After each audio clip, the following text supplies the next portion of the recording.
तो बच्चों, आज हम लोग लंब वृत्ताकार शंकु के कुछ सवाल को हल करने जाएंगे। तो साधारणतः इस चैप्टर में चार सवाल जो है बहुत महत्वपूर्ण है।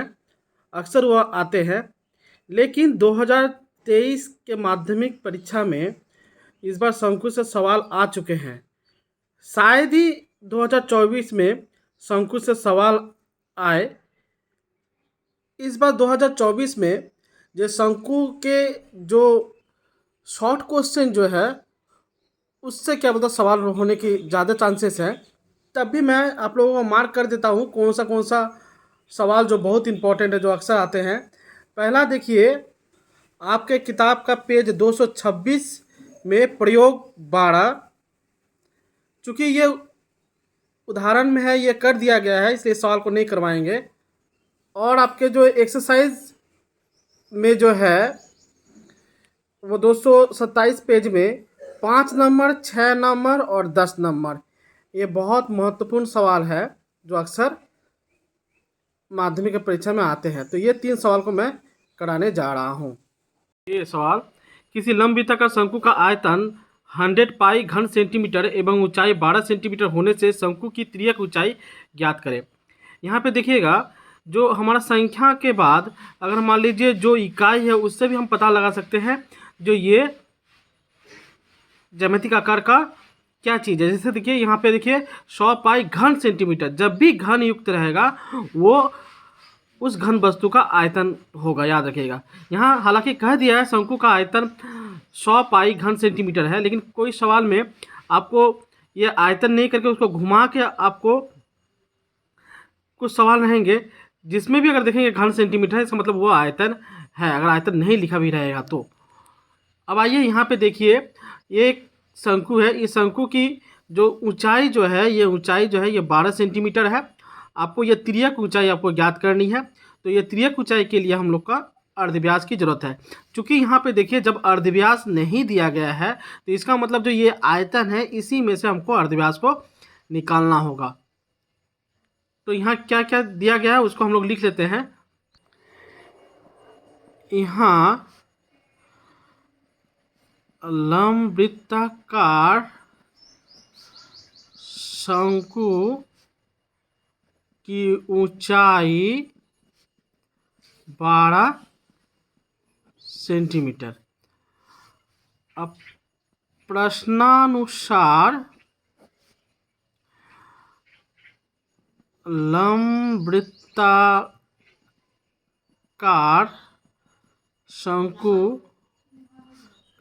का आयतन बराबर 100 पाई घन सेंटीमीटर।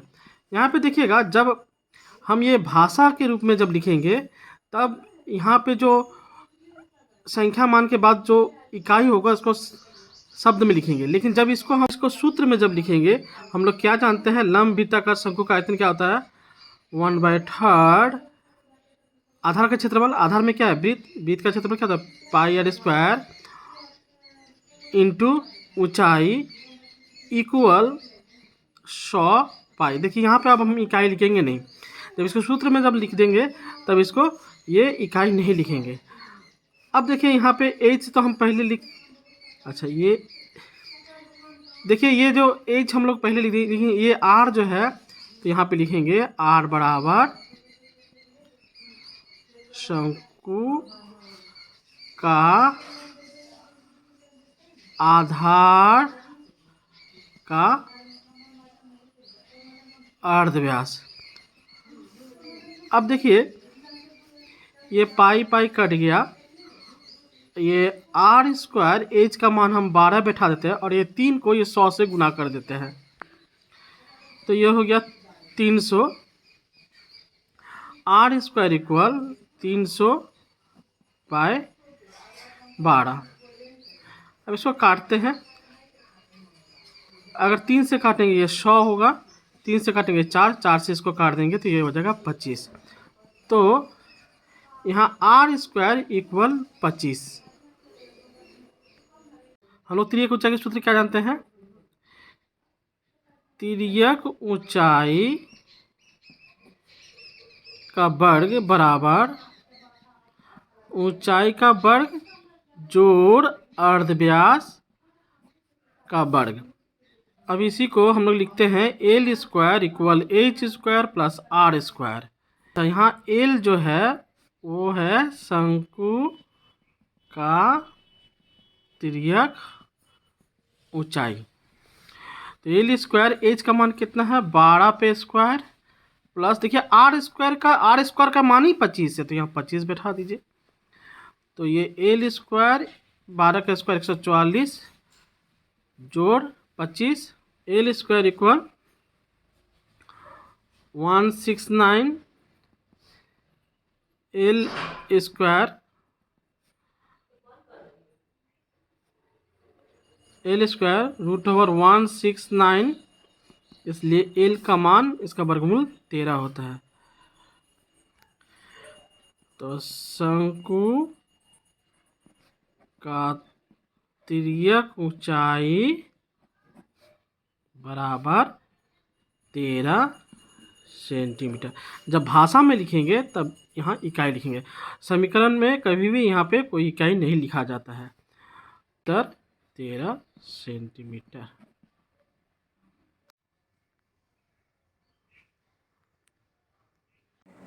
2 नंबर सवाल देखिए, लंबवृत्त का शंकु की आकृति के तंबू को तैयार करने में 77 वर्ग मीटर तिरपाल लगी है। तंबू की तिर्यक ऊंचाई यदि 7 मीटर हो तो तंबू के आधार का क्षेत्रफल ज्ञात करना है। तो यहाँ देखिए दिया क्या गया है, यहाँ दिया गया है जो तिर्यक ऊंचाई जो है ये 7 सेंटीमीटर है और ये देखिए वर्ग मीटर है। तो हम लोग जानते हैं शंकु का वर्ग मीटर मतलब क्षेत्रफल, वर्ग मीटर का मतलब हुआ क्षेत्रफल। तो अब ये पार्श्वतल का क्षेत्रफल होगा ना आधार का क्षेत्रफल होगा। चूंकि यहाँ तंबू तैयार करना होगा तो तंबू के लिए ये जो क्षेत्रफल दिया गया है ये पार्श्वतल का क्षेत्रफल है। और यहाँ देखिए आधार का क्षेत्रफल ज्ञात करना था। शंकु का आधार वृत्ताकार होता है, तो ये वृत्ताकार का क्षेत्रफल निर्णय करने के लिए हमें अर्धव्यास की जरूरत होगी। देखेंगे यहाँ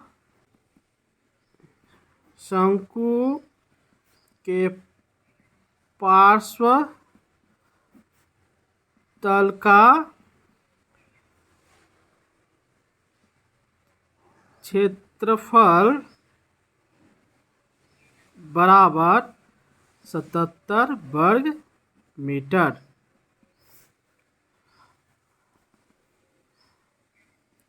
अब शंकु का पार्श्व क्षेत्रफल क्या होता है, पाई आर एल इक्वल 77।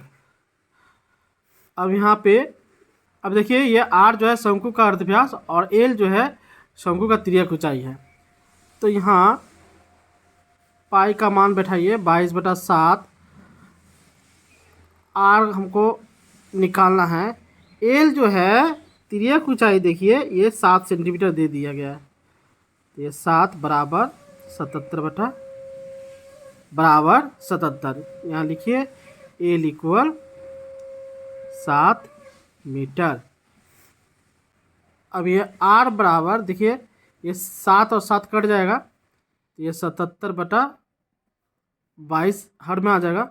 11 से काटिए 7/2, तो अर्धव्यास हो गया 7/2। फिर शंकु की आकृति के तंबू का आधार का क्षेत्रफल। हम लोग जानते हैं आधार का क्षेत्रफल जो होता है शंकु का वो वृत्त का क्षेत्रफल होता है, इसलिए पाई आर स्क्वायर। पाई का मान 22/7, आर का मान 7/2 पे स्क्वायर। तो 22/7 ये 7/2 को 2 बार लिख दीजिए। ये 7 कट जाएगा, 2 से काटेंगे 1, तो इसे 11, तो यह 77/2। अब इसको भाग देते हैं 3 बार में, फिर 8 बार में जाएगा, तो ये 38 पूर्णांक 1/2। क्षेत्रफल हमेशा वर्ग में लिखा आता है, तो वर्ग मीटर हो जाएगा। उत्तर हो गया 38/1/2 वर्ग मीटर। जो शंकु का जो सवाल जो है बहुत इम्पोर्टेंट है, ये अक्सर आप इसको टेस्ट पेपर में देखिएगा इस सवाल को। आइए इस सवाल का हल करते हैं। लंब वृत्ताकार शंकु आकृति के एक तंबू में 11 व्यक्ति रह सकते हैं। प्रत्येक व्यक्ति के लिए 4 वर्ग मीटर जगह लग जाती है एवं 20 घन मीटर हवा की जरूरत पड़ती है। तो कुल 11 लोगों के लिए निर्मित तंबू की ऊंचाई ज्ञात करें। अब देखिए यहाँ पे तंबू में 11 व्यक्ति रह सकते हैं, तो देखिए प्रत्येक व्यक्ति के लिए 4 वर्ग मीटर जगह लग जाती है। अब ये जो वर्ग मीटर है, तो वर्ग मीटर जो होता है क्षेत्रफल को निर्देश करता है, तो अब ये शंकु के पार्श्वतल को निर्देश करेगा ना आधार के क्षेत्रफल को निर्देश करेगा। तो चूंकि व्यक्ति जो है वो अगर बैठेंगे तो वो आधार में ही ना बैठेंगे, ऐसा तो नहीं जो तिरपाल में जाके बैठ जाएंगे, है ना। तो ये आधार का क्षेत्रफल हो जाएगा। तो आधार का क्षेत्रफल मतलब वृत्त का क्षेत्रफल ना πr² इक्वल 4 वर्ग मीटर।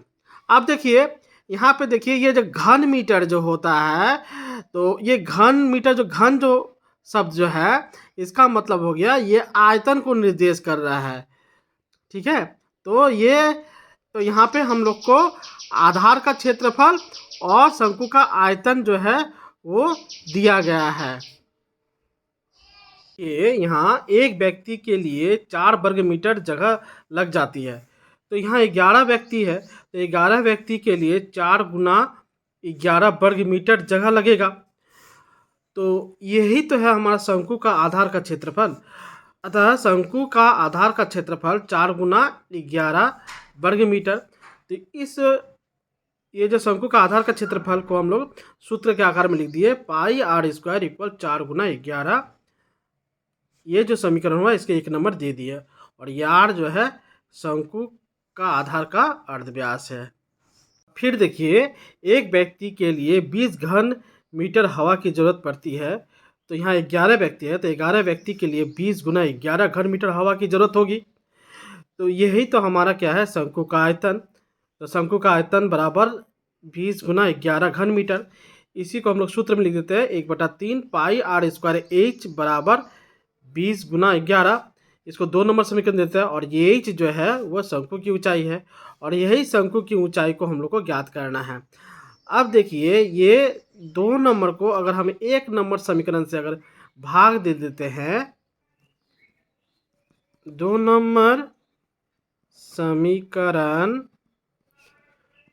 को 1 नंबर समीकरण द्वारा भाग करने पर, अब देखिए 2 नंबर समीकरण में क्या है, लेफ्ट हैंड में क्या है 1/3 πr² h, और 1 नंबर का समीकरण में लेफ्ट हैंड में क्या है πr² इक्वल 2 नंबर का समीकरण के राइट हैंड में क्या है 20 × 11, और 1 नंबर समीकरण के राइट हैंड में क्या है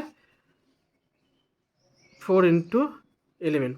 इसलिए हम इसको गुना नहीं कर रहे थे, ताकि हम जानते थे जो कि बाद में ये काटना ही पड़ेगा, इसलिए 11 को हम गुना नहीं करते थे। ये देखिए पाई कट जाएगा, r² कट जाएगा, ठीक है। तो या h इक्वल, अब इसको यहाँ पर काट दीजिए, ये 5 हो जाएगा, ये 3 को 5 से गुना कर दीजिए, तो हमारा h इक्वल 15। तो उत्तर हो जाएगा शंकु की ऊंचाई बराबर 15 मीटर। ये सवाल बहुत ही इम्पोर्टेंट है, इस सवाल को आप लोग कॉपी में उतार के प्रैक्टिस कीजिएगा।